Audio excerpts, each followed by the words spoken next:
The Locked On Podcast Network presents the College Sports Big 3 in 30.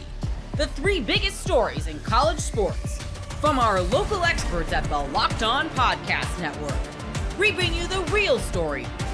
Why it matters, what's next, who wins the big game, and more, all in 30 minutes. The College Sports Big 3 in 30 starts now with the biggest story in college sports. It's been a busy couple of days for Bill Self and the Kansas Jayhawks. They had Paul Mbia, the Giants center, and they also added Cole Rosario. You are Locked On Jayhawks, your daily podcast on the Kansas Jayhawks. Part of the Locked On Podcast Network, your team every day.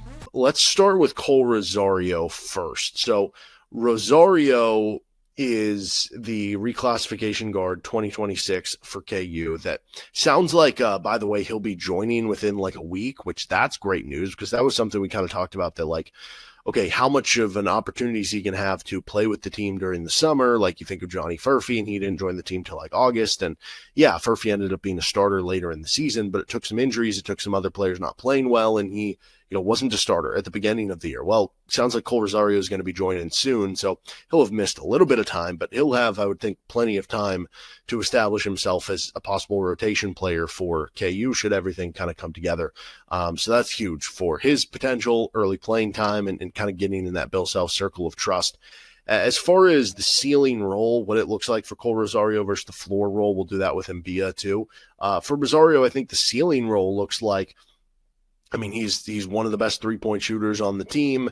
He's athletic, he hustles, he gets rebounds, right? And that he is part of the 8 most trusted guys on the Bill Self team. And when the rotation gets cut down in bigger games or later in the season, he's part of that rotation still.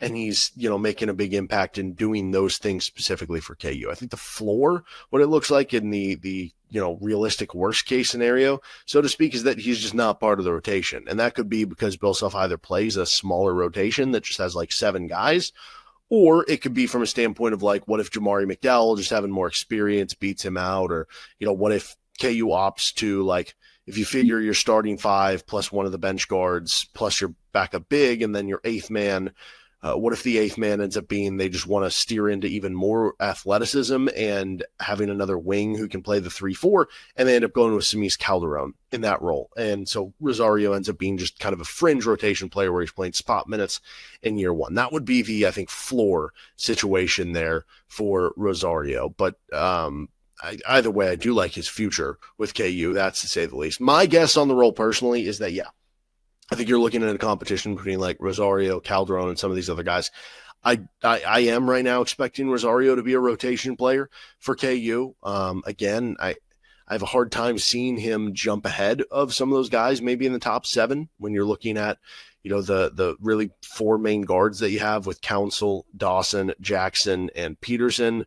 When you add in Trey White, when you add in the 2 bigs, Floyd Badunga, and then whoever the backup big, whether it's Paul Mbia or Bryson Tiller, we'll get to that in our second segment here. But that's 7 guys. Like it's hard to see him jumping over El Marco or jumping over Jaden Dawson. I guess it is possible. Like Rosario's a really good athlete, and if he does end up being the best 3-point shooter on the team, maybe that is worth something, right?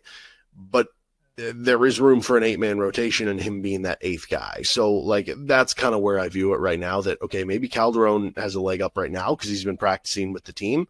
But given the combination of this team needs shooting with the fact that he is going to be joining soon, that he's still going to have an opportunity to play and get acclimated with the team, I view that as something where, like, right now, I would be expecting him to be kind of at that back end of the rotation. But what players that, are on the team that could be impacted by that? Well, okay, again, I think he's directly in competition with Noah Shelby, Jamari McDowell, and Samiz Calderon for kind of that final rotation spot. Now, maybe you can make an argument that, the 8th man in the rotation could end up just being another big. What if 7th and 8th men are both bigs with Mbia and Tiller, right? And then at that point, it's a different conversation. But if we are looking at that next guard up, right, that's the biggest competition I think he has to clear right now.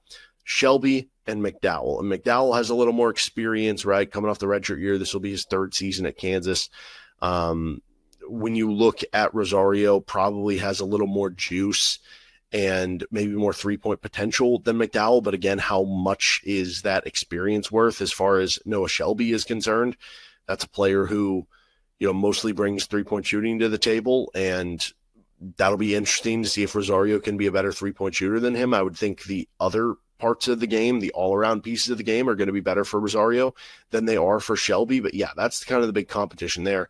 But again, the Samiz Calderon part of this becomes very interesting, and you just wonder how much of who plays more, Samiz Calderon or Cole Rosario, how much does that come down to which player is better versus which fits better? Going back to the idea that, okay, I think Rosario becomes a better fit because you need three-point shooting on this team, but maybe your identity is just to be the most athletic, long team possible, and then maybe Samiz Calderon fits into that as much as possible. So what I find interesting is what fuels the other in that situation, right? Are you playing, like, is the fact that if Cole Rosario looks better in the offseason than Samiz Calderon, does that turn into the style that you play where you have the extra three-point shooter versus if Calderon is the one that outplays him, then do you decide to steer into that all the way through? I think that'll be kind of the most interesting of the competitions, is just who's better between Calderon and Rosario. And yes, both players can play the three, so there is a little bit of overlap there, but it's interesting because Calderon's more of like a 3-4. Whereas Rosario is probably more of a 2-3. So they're slightly different players, but whichever one wins out, that kind of steers the way that Bill Self has to use the rotation, has to use the roster, has to use other minutes, right? Because if Samiz Calderon is the one that wins out, okay, now you don't have to play Trey White as many minutes at the 4 because you have Samiz Calderon who can come in and play some 4 minutes, versus if Cole Rosario wins out, maybe that means Trey White's playing even more minutes at the 4, so you can play more of your guards 1 through 3. And really that would mean that you're going to have a lot of a essentially combo guard at the 3 at that point, right? Because if Rosario wins out in that situation, you're talking about Dawson, who's a 2-3, Rosario, who's a 2-3, Council and Elmarco, who are kind of 1-2s, and Peterson, who's kind of just a unicorn and can do anything, as being guys who would be playing 1 through 3 for this team, right? It wouldn't be like a true wing at the 3 necessarily. So it'll be very interesting who wins between kind of that competition to determine kind of style of play as well for KU. And I guess, again, like if you want to talk just pure potential, if you want to talk athleticism and three-point shooting, is there any world where like Cole Rosario could beat out like Jaden Dawson if you're just looking at the prototype of, okay, both players are 2-3s, both players are expected to be some of the better three-point shooters on the team? Does Rosario have more bounce than Dawson? Dawson's got a good amount of bounce. But I guess in a world where Cole Rosario is a late riser, like is that Johnny Furphy type of player, if he is Christian Braun as a freshman, right? Those guys ended up surprising people with how big their roles would end up being. Maybe even more so Christian Braun in what that first year was. And then at that point, if you're getting to that level, you are talking about somebody you were expecting to play big minutes has to get docked because it's, you don't just get to create extra minutes. So maybe that would be the one that I'm looking at. I don't think that's a likely scenario. We're going to be breaking down more on, what Kansas still has left to do in the offseason. Are they going to do anything? We'll have plenty more content about the KU basketball roster. Seems like things are a little more set now. We can maybe start doing minutes and lineups projections. So we get all that coming at you. And KU football content will be coming at you, I promise, sometime soon here with Locked On Jayhawks. All right, what about Paul Mbia and his potential role with the team? I did want to mention, in the same way that, brought up Cole Rosario could be here next week. With Mbia, I don't know the answer to when he'll be here, but the fact that Rosario could be here next week, because I guess summer semester gets split up into, there's 2 different periods of summer classes. So that means that Mbia theoretically could be here next week too. And that would be a big boon to get him aboard as early as possible as well. There was an interview done with Dushan London over in 24/7 Sports where he talked with Paul Mbia. And one of the quotes that he gave I thought was really cool. He said, one of my mentors and vet at Asvel, which was the French team that he was playing for, was Tariq Black, and he really encouraged me to commit there. That's pretty cool. You get a grad transfer guy for 1 year in Tariq Black, and he ends up being somebody who's a proponent for the university, for the school. That's really cool. And he also mentions Joel Embiid went there too. This was something we mentioned the other day when Paul Mbia committed, that you wonder if with all these centers that they've gotten from the continent of Africa, I mean, Joel Embiid's huge in the NBA. He's huge here in the States, right? He's a MVP winner.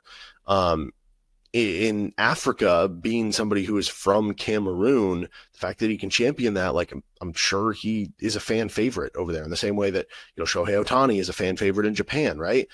And so having Kansas across your chest from there, but also having other guys that have carried that torch along, it can't hurt. And I think that kind of proves it right there with that quote. I should probably also mention this. They also, in the release that Bill Self, he talked about him being a freshman, which that's exciting. We weren't sure what year he was going to be deemed by the NCAA, if he would be a sophomore or a junior even. Turns out he's going to be a freshman. That is awesome to hear for Kansas that he'll be a freshman, because it gives you the potential of him being here 4 years. And you do have to operate in today's age of college basketball with, like, everything's a 1 year roster to a certain standpoint. But, like, you think of, I guess, Flory Badunga, could he go pro after this season? And then it's like, who's going to be your starting center? Well, it's nice to have a guy you can develop in Mbia to maybe be the starting center of the future. Though they just released his rating on 24/7 Sports, only a 90 rating. I say only, that's still a 4-star prospect, which is solid. But it's like just outside the top 200 overall, which makes you question, like, are we sure? Okay, Bryson Tiller was a top 20, top 25 recruit, and we're viewing Mbia as the guy who's going to be in over him. But then again, Mbia is older, so it's like, okay, is this saying like he was a 90 rated recruit technically when he was 18, and he's had 2 more years to develop since then? So I don't know how that works. I don't know. It's kind of difficult. But anyway, the ceiling role in that same way that we went about with Rosario, I think the ceiling role for Mbia is he is playing all of the backup center minutes. That, Flory's playing 24, 25, 26 minutes per game. Mbia is gobbling up the rest, right? And that's good for 15, 16 minutes per game. He's one of the best backup bigs in the country. He's one of the best backup rim protectors in the country. He's a good rebounder. He's dunking the basketball. He's shooting at a high efficiency. And you feel like you have the best 1-2 center punch in the conference, right? That would be the ceiling outcome here. The floor outcome in terms of what things could look like is that, you're talking about a player who 24/7, for whatever reason, rated outside the top 200. And I'm not saying I agree with that, but if the floor outcome is that, that means that's not really a rotation player. Now, maybe by necessity, because Kansas doesn't have a lot of big depth, that player becomes a rotation player for Kansas. And I sit here and think, and like, I don't mean any offense to Mitch Lightfoot, who had a great Kansas career. He was here a long time. He hustled his butt off. He ended up having one of the most efficient hook shots in the country his final year at Kansas, and was a very serviceable backup big who was playing 12, 15 minutes a night, getting blocks and making hook shots all over the floor. Like, had a nice Kansas career. Then, he's going to be remembered for a long time for that, right? But it's just funny when you look at recruiting rankings, and it's like Mitch Lightfoot is this like quasi top 100 recruit who's a basically 6'8" center, whereas Paul Mbia, who has like a 7'8" wingspan, can't crack the top 200. Again, this was not meant as a slight on Lightfoot. It's not at all. Lightfoot had an awesome career for everything that he did at Kansas. I'm just saying, point being, you would think the guy with the 7'8" wingspan would maybe have a little bit higher potential and be ranked out. Anyway, I don't mean to like blast into that, but the floor role, it's that I guess Bryson Tiller is healthy, and Mbia, it takes some time, and that Bill Self feels like he can't really trust him, and that he's still probably playing a little bit here and there. Like, you think back to some of the rosters in like 2016-17, 2017-18, where, maybe you had Landon Lucas who you could trust, or maybe you had Udoka Azubuike in 17-18 that you could trust. But when those guys had to go to the bench, it was like, who are you going to trust? Do you trust Carlton Bragg? Do you trust Dwight Colby? And the answer was kind of not really for Bill Self, but it's like, I don't really have another player to throw out there, And so you wonder if that's what it becomes, like, where the floor is that he's only playing a handful of minutes per game, whereas the ceiling is 15, and the floor he gets beat out by Bryson Tiller. What I think the most likely scenario is it's somewhere in between there. He's playing 8, 10, 12 minutes per game, and by limiting the role, it doesn't matter if he has foul trouble as much. You're just telling him to go grab the ball on rebounds, dunk the ball when it's thrown up to you, and block shots on the inside. And it's kind of a more simplified role that I think he'll be just fine in if you can make that kind of the situation. Now, what other players are impacted by him? Well, I think it's clear he's behind Fleury. I don't really see a scenario where it's like, oh, Paul Mbia is so good that you have to play Fleury and Mbia the same amount of minutes. They're both getting 20 minutes per game. I don't necessarily see that as being the situation here. So to me, the competition is more so just about Mbia versus Tiller for the backup 5. And Tiller, I think, can play some 4 and some 5. With Mbia, I think you're looking at him just playing the 5 based on kind of what their games are and bring to the table. But yeah, I mean, if you're going by recruiting rankings, you would make Tiller the favorite in that discussion. It's just funny that we view Mbia. Maybe it's because the injury stuff with Tiller. Maybe it's because Mbia is more of the classic center, whereas again, Tiller is more of kind of the tweener of the 4-5.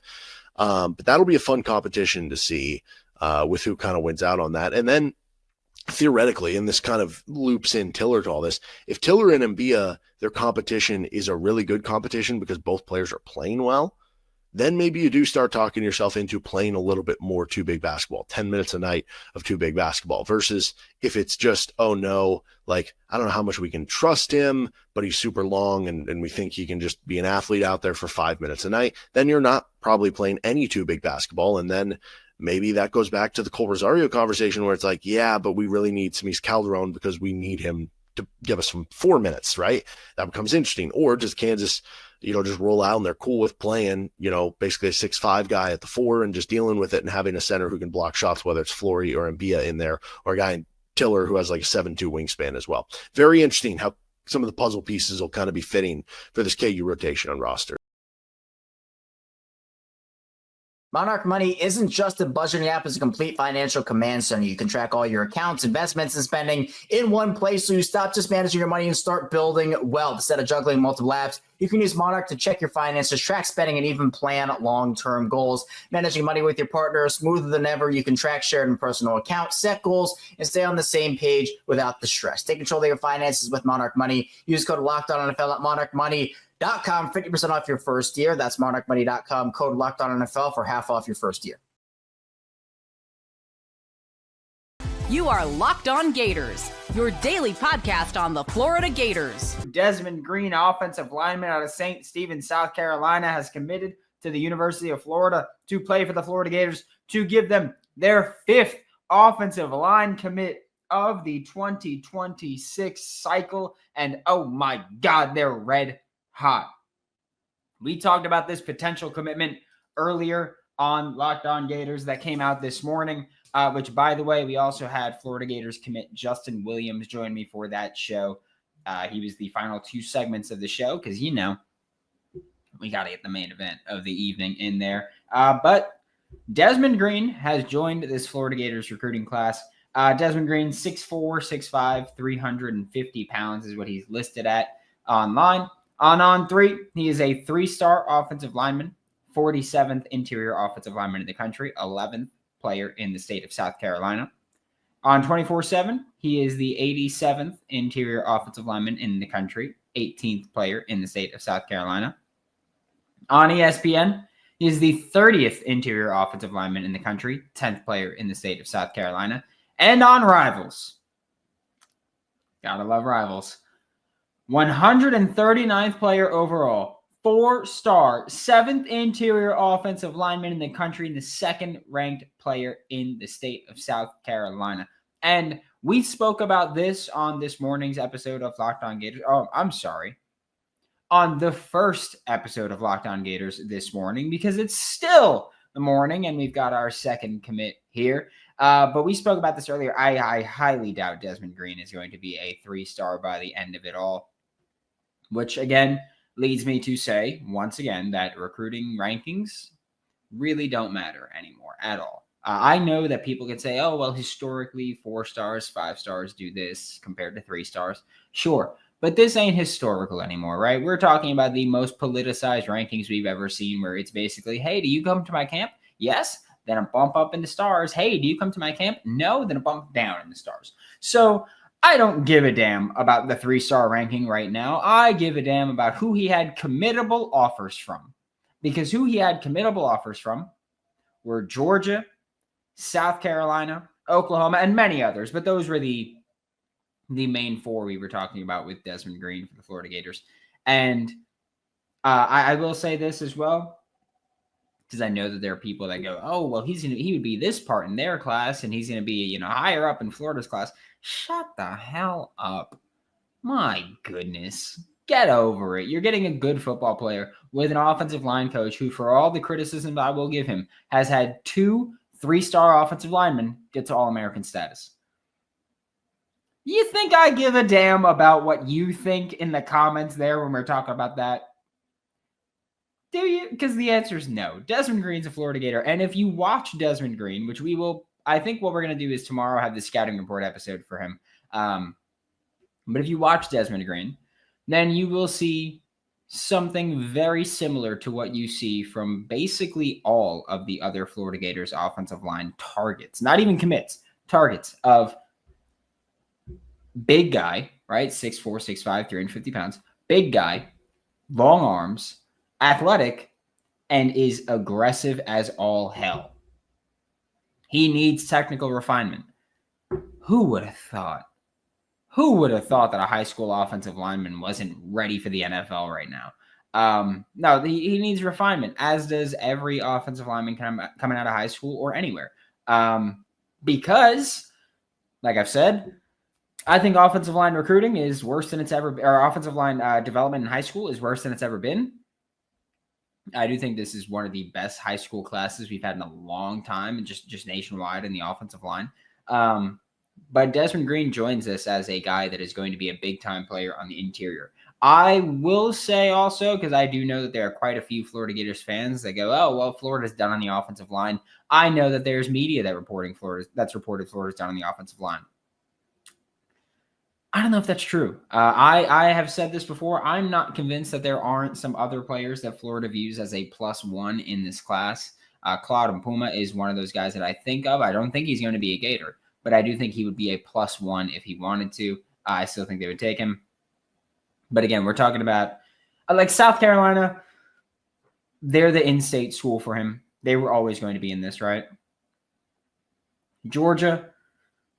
They're Georgia. They've got a really good reputation of taking offensive linemen and developing them into high-caliber NFL players, right? Or high-ranking NFL draft picks, we'll say. Oklahoma has an offensive line coach in Bill Bedenbaugh, who is, I don't want to say widely, but it's not uncommon to hear Bill Bedenbaugh as the best offensive line coach in the country. And I mean, I've spoken to NFL coaches and NFL front office members that have told me, that's the best offensive line coach in the country. Like if he's coaching a guy and he says, hey, this guy can be really good, we're willing to swing on that. And so he was being recruited by those schools. But that ain't where he's winding up. He's going to be a Florida Gator. After I see you in the chat talking about how long the commitment ceremony was. Yeah, it was a long commitment ceremony. That's not unexpected at this point. Like, that's why I said, I think it was on this morning's episode where I was like, look, we could be going live at 11 if it's just start the ceremony and go, or it could be like 12. You know how long these things drag out, because they do drag out a long time. He had like 6 people talk.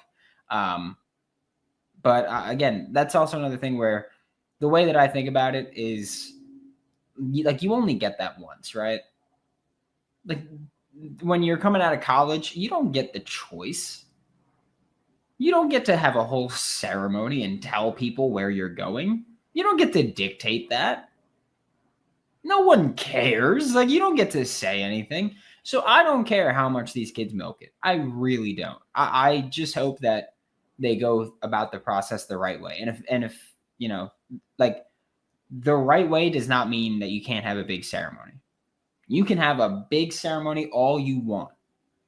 Okay, here's the thing: you're either going to be a Florida Gator or you're going to get your ass kicked at the end of the day. That's how it's going. And Desmond Green chose to be the ass kicker, which, if you've ever watched his film, is not surprising that that's the side that he chose to be on. Desmond Green is just a bully. Like, there's no other way to put it. He's just an absolute bully. So Desmond Green is just a dude. Love the commitment. Love the addition to the class. And the Florida Gators now have 5 offensive linemen committed in this 2026 class.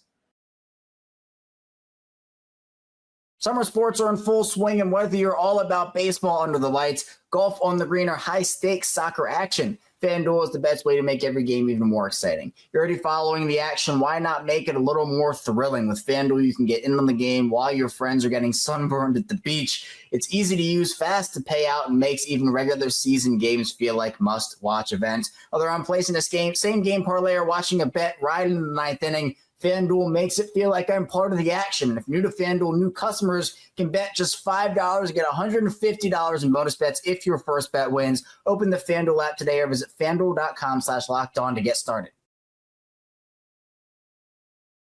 Ohio State adds more muscle up front. You are Locked On Buckeyes, your daily podcast on the Ohio State Buckeyes. Part of the Locked On Podcast Network, your team every day. Over the past few months, we have said that number is 5. You need to have 5 offensive linemen in this class. That should be the number every year, but specifically this year. And with the new offensive line coach and Tyler Bowen, Justin Frye has gone to the NFL. You know you're fighting an uphill battle that's going to be very hard to win.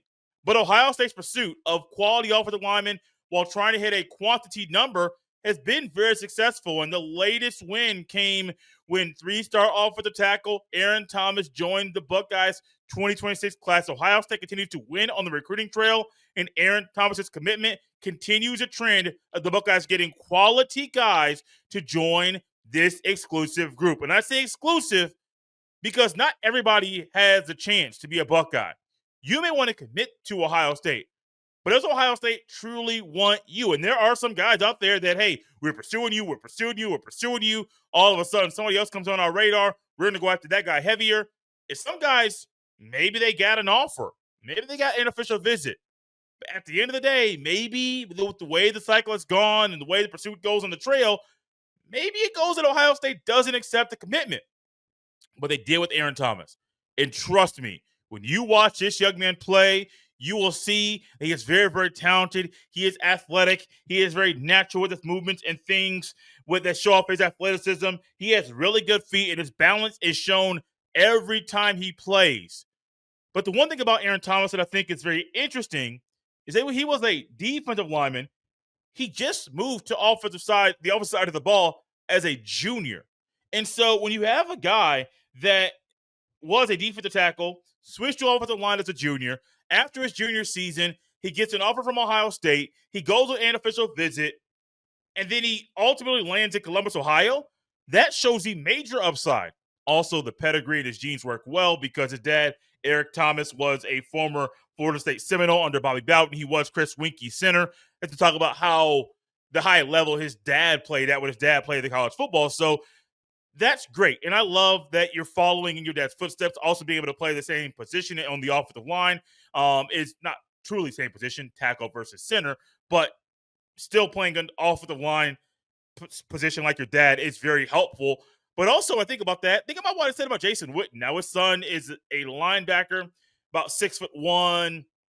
Don't have his exact weight at the top of my head right now. But getting a former college football player, starter as well, to get his son to go to Ohio State, and for that to outshine the other schools that were pursuing this talented offensive tackle, Thomas chose Ohio State over Texas A&M, Florida State, Washington, and Texas. The Aggies were the ones that were the biggest competition for Ohio State, who also got that last official visit. You know how it goes when it comes to OVs. If you get the last visit, that may be what sways someone to either go to you or to not commit to you. Sometimes it's that first one. You're trying to measure everything up to the first visit, which is what the Buckeyes got. The Buckeyes got that first visit, knocked out of the park. Tyler Bowen went over the plan developmentally with Aaron Thomas and how his skill set fits what the Buckeyes want on offense. And I think sometimes it gets overlooked that you got coaches that are trying to recruit certain players, and all of a sudden they're going over the details of a player's development, but do they go over how that player's skill set fits what the Buckeyes want or what that school wants for that player? Because if you have a guy that's very, very talented, what he brings to the table doesn't fit what you want on offense or defense, why are you pursuing him? But for Tyler Bowen to just come in and already have 4 players verbally committed on the offensive line, That's another major win. The other 3 offensive linemen currently committed in this cycle, Sam Greer, Maxwell Riley, and Tucker Smith. The Buckeyes currently have 17 players verbally committed to the Buckeyes. Remember, we're looking for 5 verbal commitments at least between the final official visit weekend and, let's say, the end of July. 5 between that time period. And there are a lot of guys on the Buckeyes' radar that are committing between now. Literally, there's one player committing today. We're going to talk about later on in the show, and July 4th. I want to say 1, 2, 3, 5. 1, 2, 3, 4, 5. Got 8 guys committing between now and July 4th. Not the best thing to count that way over the air, but you kind of see what is going on. So many that the count literally started over because Ohio State has a lot of guys they're still pursuing. Yes, there's no more official visits. You're not bringing guys in on campus. Players aren't taking visits. What's happening? You got to make sure that when you had those official visits, you did everything you could to pursue a player and to sway them to come your way, because Ohio State's battling right now. They battle with A&M and Texas for the commitment for Aaron Thomas. They were competing with Alabama and Texas and Michigan and Penn State and other schools out there in Georgia and LSU for a lot of really talented players that Ohio State wants to land. Some of them, there may be 1 or 2 that maybe they don't accept a commitment. But for the most part, the guys are going to go over the next few days. Hint, hint, what's coming up later on the show will be guys that Ohio State wants to add. There's a lot of hefty guys on there too. About 4 defensive tackles, 1 linebacker, 1 edge rusher, a receiver, and a tight end. They will be committing between now and July 4th. And it wouldn't shock me if there's more commitments that are going to be coming up between that time period where the player knows they're going to announce their commitment, but it hasn't been made public. That date hasn't been made public, which is fine. What's also fine is how Ryan Day has been maneuvering this offseason. I trust that you might have some of the same hesitations that I have at times with how quiet and abnormal this offseason has been. Think about it. Ohio State's offseasons normally aren't this quiet. Not at all. Now, you did come off a national championship win, which doesn't cover up all of the sins or all of the infractions with the program. Sins just trying to be a word to describe wrongdoings, but it doesn't cover up everything. But, man, when you got that daddy, you got all them trophies coming back to the Woody that you earned on the field. You have Ryan Day going around to various interviews and doing various things with the media to help hype up and to boost up the morale and boost up the things going on with the Buckeyes program. Yeah, those things are great. But it's been a little bit quieter than it normally has. And at times I'm sitting around looking to my right and looking to my left. Hey, am I getting punked by Ashton Kutcher?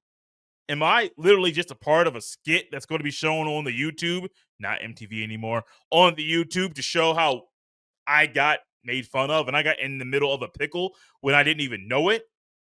I don't know, but it's weird. It's very quiet. Sometimes quiet is good. Sometimes quiet isn't good. But when things get quiet, you start to wonder, is something going wrong? Is there going to be a big boom coming up? We got a big boom on a Wednesday evening.